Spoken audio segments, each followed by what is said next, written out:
The Bibliodrama doesn't push any doctrine of this is right and this is wrong. This is totally free. I am Jacob, and then they answer me. They're not talking about the character, they are the character. So Bibliodrama, exactly like psychodrama, has 3 stages, 3 phases.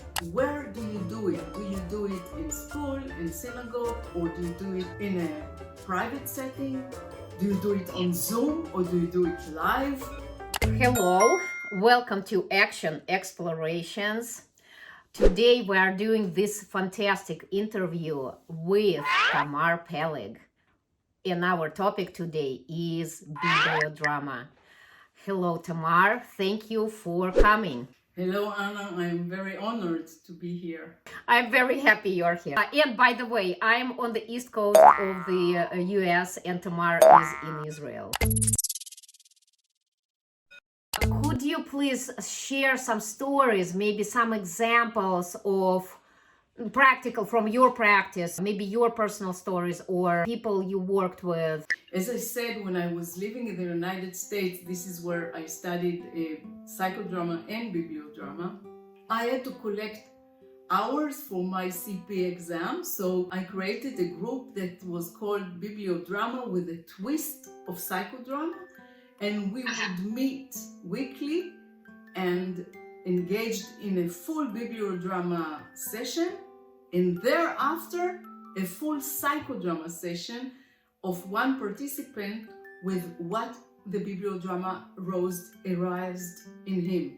Wow. I remember one participant that came to my group and he said, I come to your group because my wife dragged me.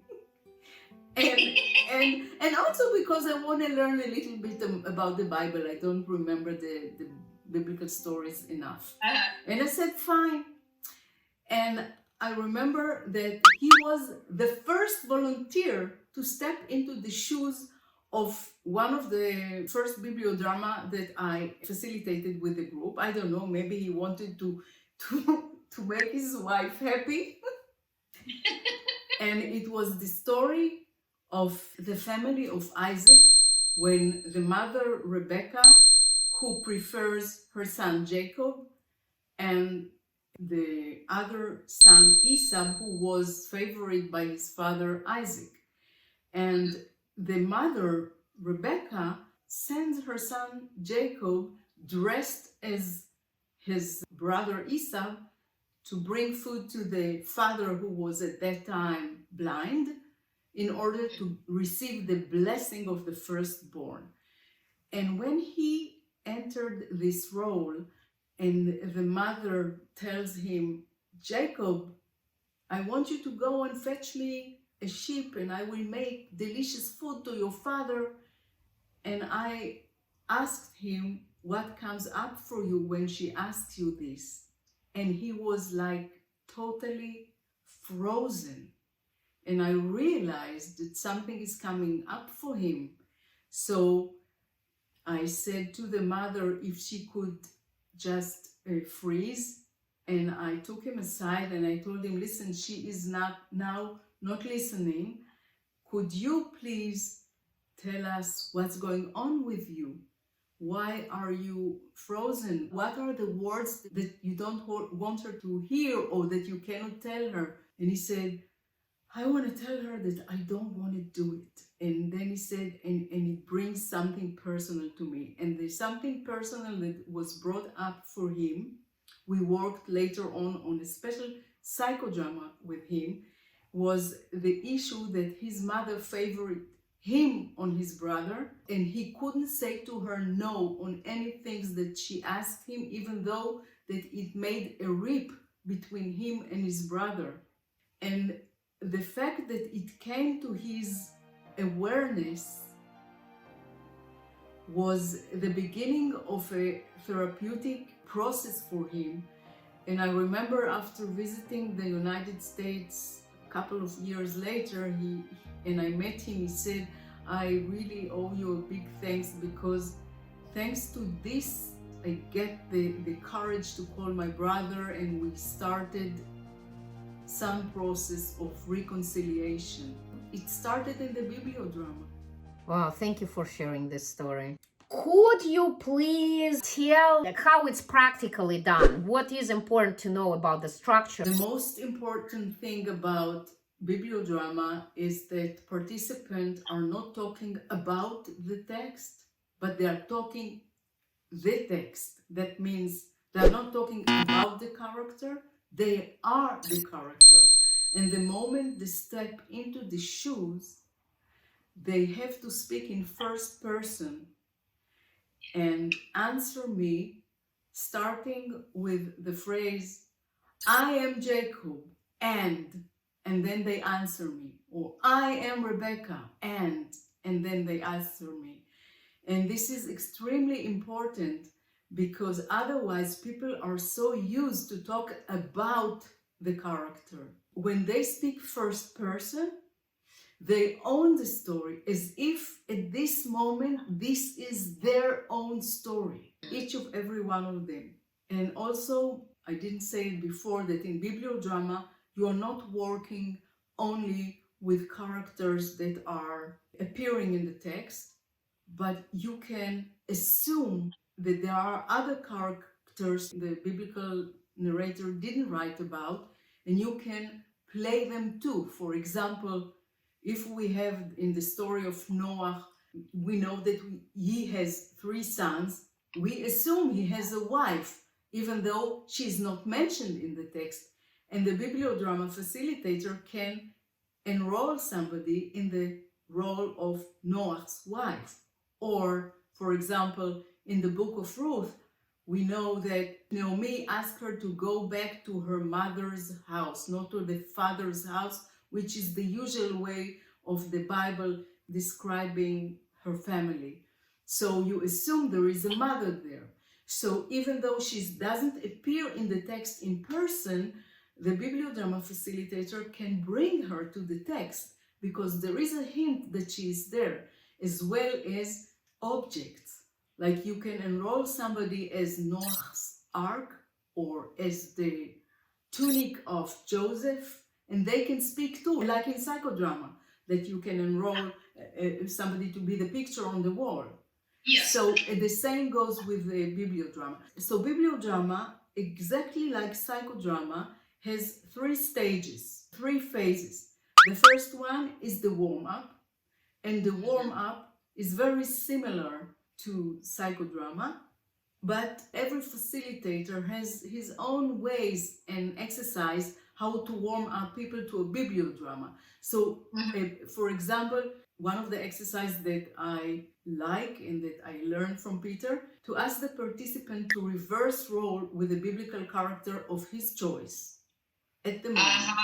Just whatever comes to mind.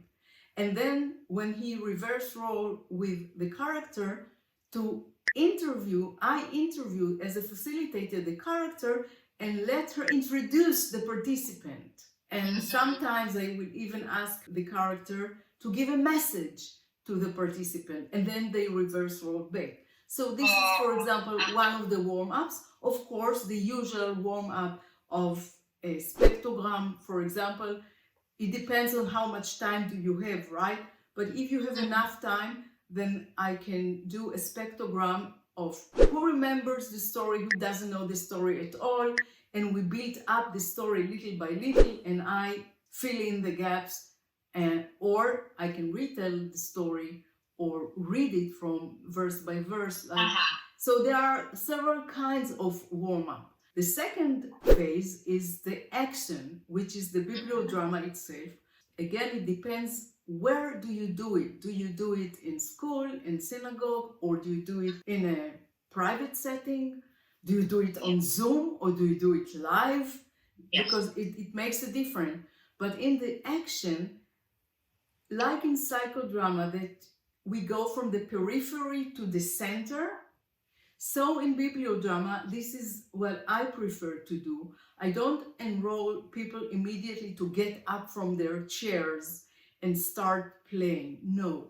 First, I let them stay in their chairs and just answer from the chair. And everybody is the same character at the same time. Okay? Everybody now, I invite all of you now to engage your imagination and become Joseph. And I want to ask you, Joseph, a question. And then everybody gives his version of what he thinks about something that I asked Joseph. Later on, I will put an empty chair in the middle, and I will invite some people to come to the empty chair and just say something and feel something. And people do feel the difference between giving the response from the group chair to the empty chair. They feel the difference. And then only later on, and it could be only in the next session, not in the same session, I will ask them to enroll themselves really and stand, who wants to be Adam or Eve or whatever, and have some dialogue with role reverse. So, but the main thing that I want to say is that you speak first person and you relate to the story as if it is your own here and now. Wow. How do you know what the story will be played in the group? I mean, do you ask people to read the story before you start the group, or you read it during the group? How is? Well, I don't ask them to read. I actually prefer that they will not read.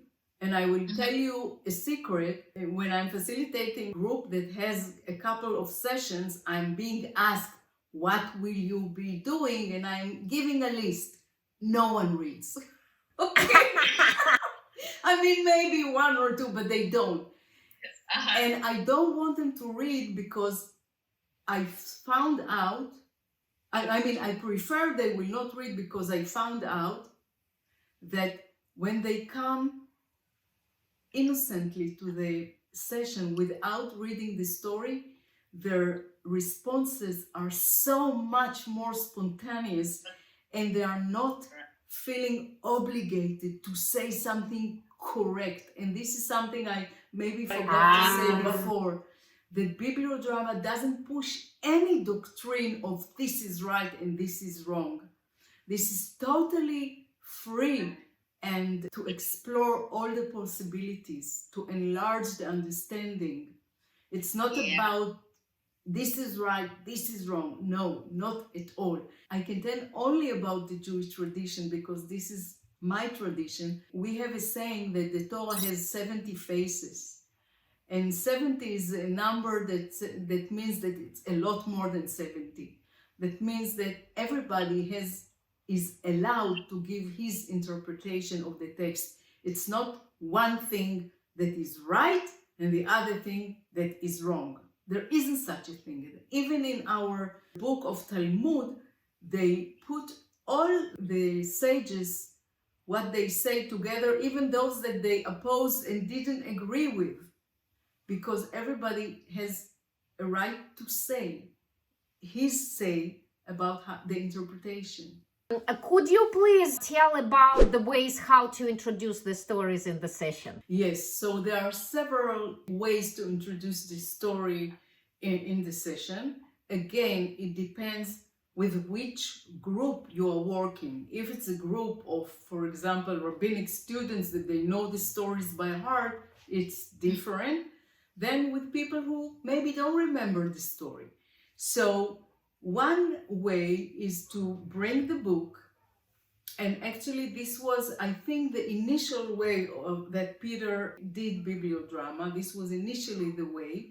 He would choose just a few verses of a story, and he will read verse by verse, but each verse he will stop and he will make a question, and will ask a question, and then another verse, and then another question. And it could be that in these 5 or 10 verses he would address 3 characters. It depends, right? It depends on the verse. But this way the participant would be introduced to the whatever they need to know about the story and be involved in giving the answer. It's time consuming sometimes. So especially if, for example, I want to do not 5 or 10 verses, But a story like the book of Ruth, which is 4 chapters, then I cannot do it. So I can retell the story in a simple language. I don't have to read it from the book, although I bring the book and I do quote from the books some sentences. Mm-hmm. So again, it really depends on the facilitator and on the group, which group, where does it being facilitated. Yes. But wow, there is no fear of not knowing the story. I mean, you go in, you jump in, you get introduced to the main thing, and this is what important. Oh, that's great. Thank you.